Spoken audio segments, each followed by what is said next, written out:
जब सब कुछ विदेश से आएगा तो किसान क्या उगाएगा? अखिलेश का बीजेपी सरकार से सवाल। नमस्कार, आप देख रहे हैं कंटाप टीवी और मैं हूं आपके साथ आरती। हर पल की बड़ी और सटीक खबर दिखाने का हमारा है वादा। तो चलिए बढ़ते हैं इस वक्त की बड़ी खबर की ओर। देखते हैं ये पूरी रिपोर्ट।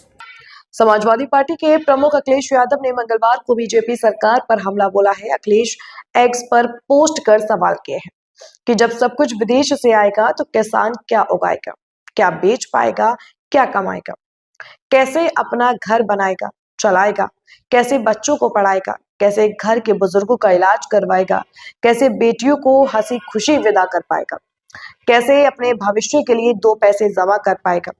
मतलब आज क्या खाएगा, कल के लिए क्या बचा पाएगा। अखिलेश यादव ने कहा कि किसानों को नुकसान पहुंचाकर हमारे देश में कोई भी सरकार चल नहीं सकती है।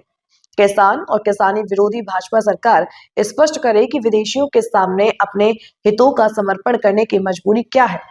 उन्होंने कहा कि भाजपा कभी भूमि अधिग्रहण लाकर खेती किसानों को हड़पने का षड्यंत्र करती है तो कभी काले कानूनों से किसानों को मौत के मुंह में ढकेल देती है।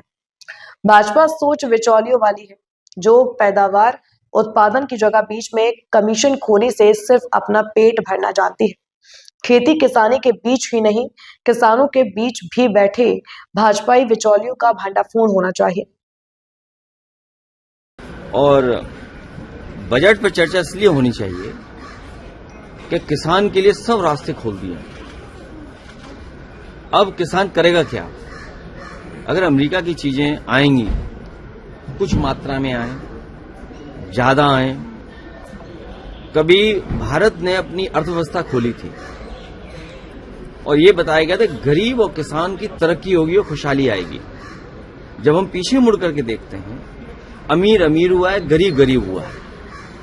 और जो बातें उस समय कही गई थी जब बाजार खोला जा रहा था, उससे ज्यादा अर्थव्यवस्था आज खोल दी हमारी।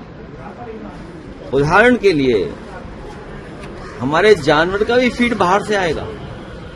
फिर झांसी में बने हुए ग्रास और फॉडर रिसर्च इंस्टीट्यूट का क्या होगा, जिसका काम ही ये है कि हमारे जो जानवर हैं उनको खाना कैसा अच्छा मिले, फॉडर। तो अब बताइए, सुनने में आया कि एनिमल फीड भी वहां से आएगा, सोयाबीन का ऑयल आएगा वहां से। हमारे गन्ना किसानों के लिए बताया गया इथेनॉल से आपको खुशहाली तरक्की होगी, अब इथेनॉल भी आएगा। तो ये सब जो बातें हो रही हैं वो ध्यान हटाने के लिए हो रही हैं। ये जहां सत्यमेव जयते लिखा है, यहां राष्ट्रपिता महात्मा गांधी जी का प्रतिमा थी। राष्ट्रपिता महात्मा गांधी पीछे पहुंचा दिए गए और राष्ट्रपिता महात्मा गांधी जी केवल एक बार मिले इनसे, उसके बाद दोबारा नहीं मिले। हम राष्ट्रपिता महात्मा गांधी, समाजवादी, लोहिया जी, नेताजी, उसके रास्ते पे, उनके सिद्धांतों पे चलने वाले लोग। और बाबा साहब भीमराव अम्बेडकर जी का संविधान बचे सुरक्षित, तो उसके माध्यम से हक मिले, सम्मान मिले, उस रास्ते पे चलना चाहते हैं। आप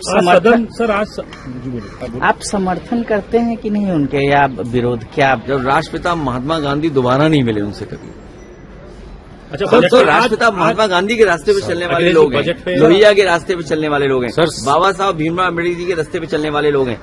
उससे बड़ी बात यह है कि दिल्ली के बगल का बहुत बड़ा माफिया, सुना है कि स्क्रैप माफिया थे,